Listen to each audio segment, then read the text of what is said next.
Assalamualaikum warahmatullahi wabarakatuh. Jumpa kembali bersama saya Muhammad Nurdin dalam channel Manasik Haji Gratis. Kepada Anda yang baru saja bertemu dengan channel ini dan juga kepada Anda para pemirsa yang lama, saya mengucapkan ahlan wa sahlan dan saya doakan semoga Anda selalu diberikan kesehatan oleh Allah Subhanahu wa taala. Baik. Pada kesempatan sekarang saya ingin menyampaikan beberapa hal yang berkaitan dengan panduan umum kesehatan haji ya. Jadi artinya memelihara kesehatan itu baik sebelum haji, artinya sebelum keberangkatan, maupun pada saat haji, maupun pada saat setelah haji ya. Nah, kalau sebelum haji berarti masih ada di tanah air, masih ada di Indonesia katakanlah.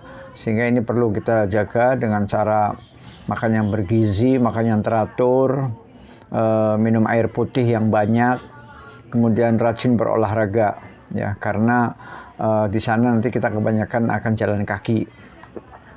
Kemudian hindari kebiasaan-kebiasaan yang kurang baik ya. Insya Allah kalau orang beriman tidak minum alkohol, dan bagi para bapak yang masih merokok dihimbau untuk berhenti sementara ya, berhenti sementara tidak merokok ya.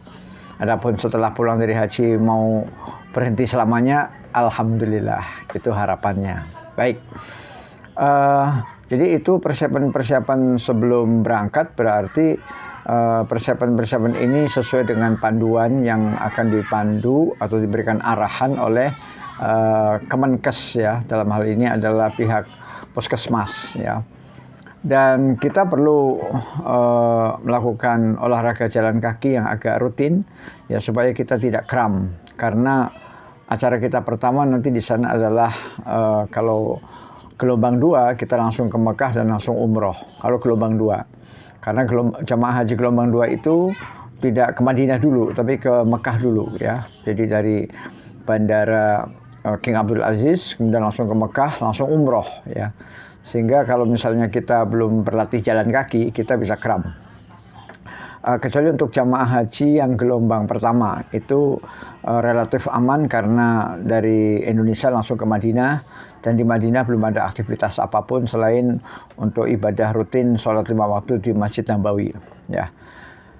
Nah, hal yang penting kita perhatikan pada saat haji yaitu perhatikan makanan yang Anda konsumsi.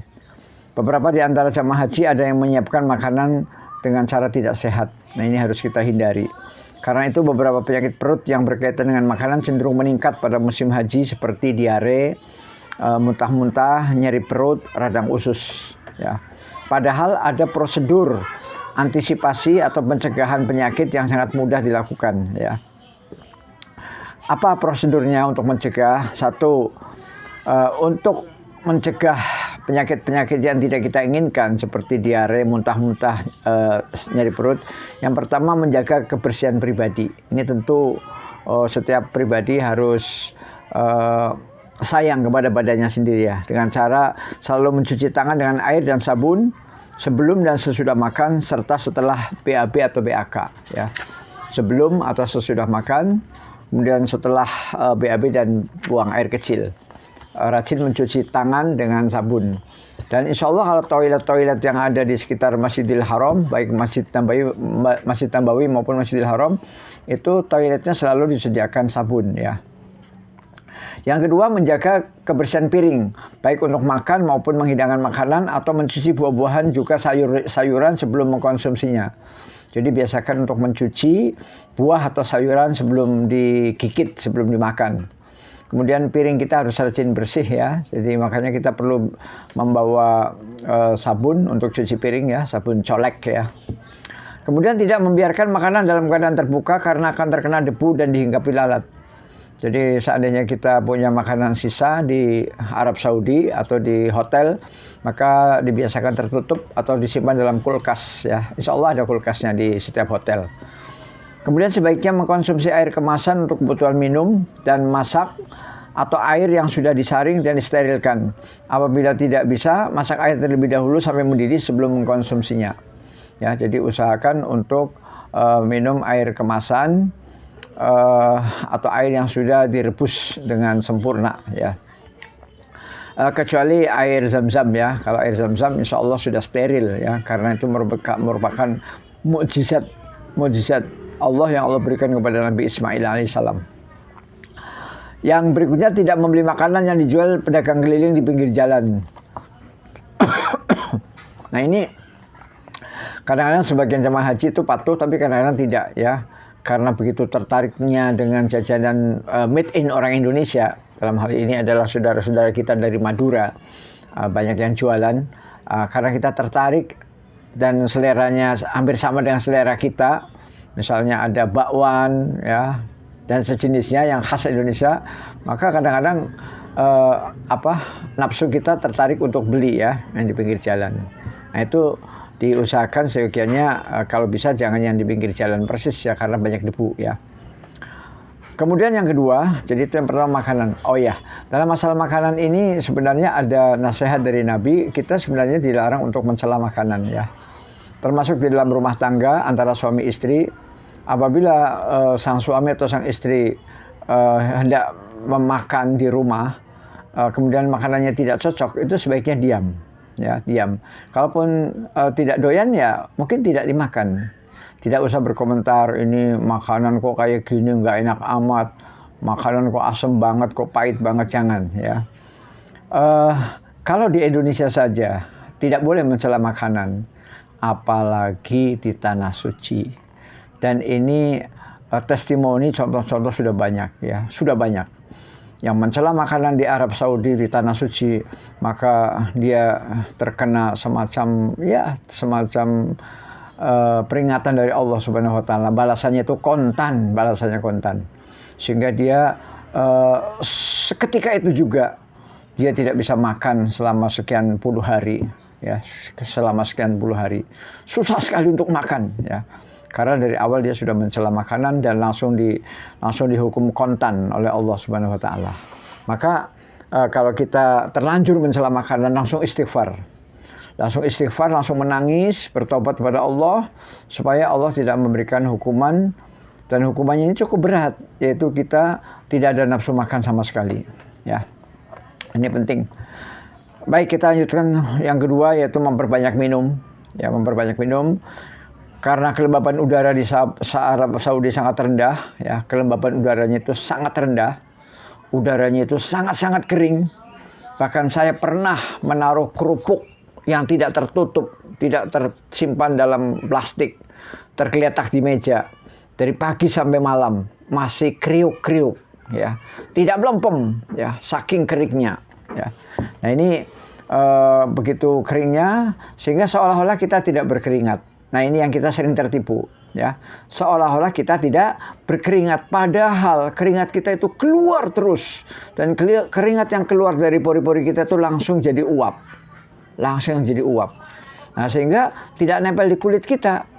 Ketika kita melihat di kulit kita, oh nggak ada keringat ya, padahal sesungguhnya hakikatnya keringat itu mengalir terus, tapi langsung menguap jadi uap karena begitu keringnya udara di Saudi ya. Sehingga ketika musim haji diusahakan untuk bisa minum secara rutin, jangan menunggu haus ya. Pokoknya minum setiap setengah jam ya, minum minimal setengah gelas, setengah jam ya. Untuk 1 jam ya 1 gelas ya, itu minimal sekali, jangan sampai kurang ya. Jadi 1 jam 1 gelas, 1 jam 1 gelas ya, karena penguapan sangat tinggi. Nah kemudian jagalah keamanan dan keselamatan ketika berhaji ya. Jadi tentu pada saat musim haji tidak menutup kemungkinan akan terjadi hal-hal yang tidak kita inginkan apabila kita ceroboh ya. Macam-macam bentuk kecelakaannya, misalnya kebakaran ya. Kita kadang-kadang sering mendengar ada kamar-kamar hotel yang kebakaran atau keluar asap. Itu karena mungkin penanganan penggunaan kompor dan sebagainya kurang hati-hati ya. Maka saya sarankan agar tragedi ini tidak terjadi, diusahakan untuk konsultasi dulu, di mana stop kontaknya, bagaimana cara menyalakan pemanas air dan sebagainya ya. Kompornya di mana, kalau tidak ada wajan, yang gantinya wajan itu apa, pokoknya tanyalah kepada petugas hotel ya. Kemudian hal-hal yang perlu diperhatikan, misalnya jangan menyalakan api di dalam tenda, ya. Jangan menyalakan api di dalam tenda. Ini terutama di daerah Armuna, ya, Arafah, Musdalifah dan Mina, ya. Arafah, Musdalifah dan Mina itu usahakan untuk tidak menyalakan api di dalam tenda. Kemudian disiplin menggunakan tempat khusus untuk masak dan menyiapkan makanan. Jadi jangan sampai kita masak di sembarang tempat. Ya, masaklah di tempat-tempat yang memang ada colokan listriknya, kemudian ada lemari khusus yang untuk menyimpan kompor dan juga pemanas air. Kemudian jangan buang puntung rokok di sembarang tempat, ya. Nah, ini tentu himbauan dari saya, ya, ajakan kalau bisa, ya, selama di tanah air selama di tanah suci tidak merokok, ya. Jangan buang puntung rokok di sembarang tempat. Kemudian ketahuilah di mana letak pintu darurat untuk menggunakannya pada saat darurat. Jadi ketika kita naik hotel, naik lift atau masuk ke hotel kan ada beberapa tingkat, ya. Tingkat 1 itu kita harus tahu di mana pintu darurat. Pintu darurat itu adalah pintu keluar melalui tangga biasa, ya, bukan melalui lift. Kemudian hindari menyimpan alat-alat yang mudah terbakar dan meledak, ya. Tentu alat-alat yang mudah terbakar, mudah meledak itu kita hindari. Nah, inilah beberapa hal yang perlu kita waspadai. Jangan sampai terjadi musibah-musibah yang tidak kita inginkan. Di antaranya adalah kebakaran. Wabillahi taufiq wal hidayah. Assalamualaikum warahmatullahi wabarakatuh.